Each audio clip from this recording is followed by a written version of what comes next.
This is Corey Sakina Pettit reporting from Masonry Magazine Video News. We are here today at the Laticrete booth at CSI talking to Kirby Davis. Thank you for joining us. Yes, thank you very much, Corey.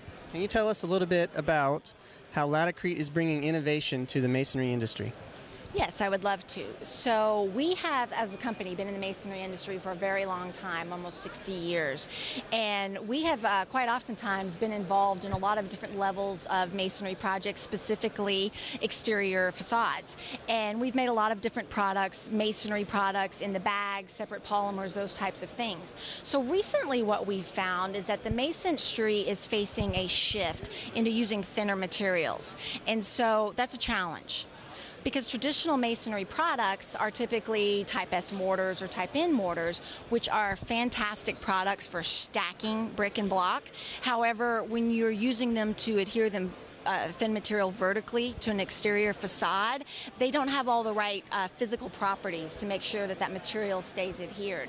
So we've taken our decades-old technology and really helped implement that as a system into the industry, and we call it our Masonry Veneer Installation System, or MVIS for short. But what we've essentially done is gone above the bar, so beyond Type S's that don't have the physical properties for adhering to a facade, and we've now used polymer modified cementitious products that do just a fantastic job, and we can actually warranty the installation. Okay. And how, with these products, are you helping masons adjust to the changing energy codes? Well, so the energy codes are even a bigger, broader issue out there. They are, the energy codes are at many different levels. There's ASHRAE codes, there is the building codes, and then there's also the IECC codes. And what's happening there is there's a requirement for continuous air barriers, and there's also a requirement for continuous insulation. The issues with continuous air barriers are the word itself, continuous. Oftentimes, exterior facades have many different types of products and systems that come together to create that. So merging all of these different systems and products together can be very problematic.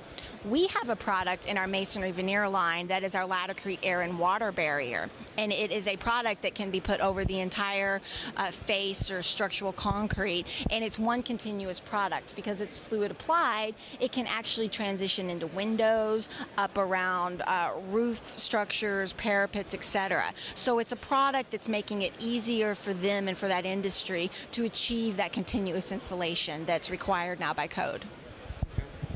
Okay. And lastly, where are you seeing an increase in the use of masonry both in the United States and internationally? Well, internationally, they have already been faced with this continuous insulation requirement that I spoke of earlier, and they've dealt with that by putting up rigid insulation and then adhering a new facade over it, especially in the remodel application. In America, we're facing that same sort of requirement now, and that we have a lot of very old buildings here that need to be brought into the new standards and the new energy code compliance, which means that they have to figure out a way to adhere a new air barrier and then to also add in continuous insulation. So when we look at the international model, they have done this a lot with rain screen products and things like that. But in the United States, we oftentimes don't have the footprint to add a lot of additional layers to the outside of the building, nor do we have the structural strength in the buildings. So our masonry veneer system will allow, in a retrofit situation, where you can go in, parge the wall, and then coat it with our fluid applied air barrier product, which can also be tied in, as I said earlier, to other different types of systems. And then you can use our masonry mortar to adhere a new thin finish directly to the existing wall. So that thin finish could be a new brick, a new thin brick. It could be a new thin stone. I mean, there's a whole plethora of thin materials out there that don't add a whole lot of weight to the existing structure. So they're excellent choices. The issues in the past have been, how do you put them on there, and then what kind of guarantee that you have, are they going to stay up there?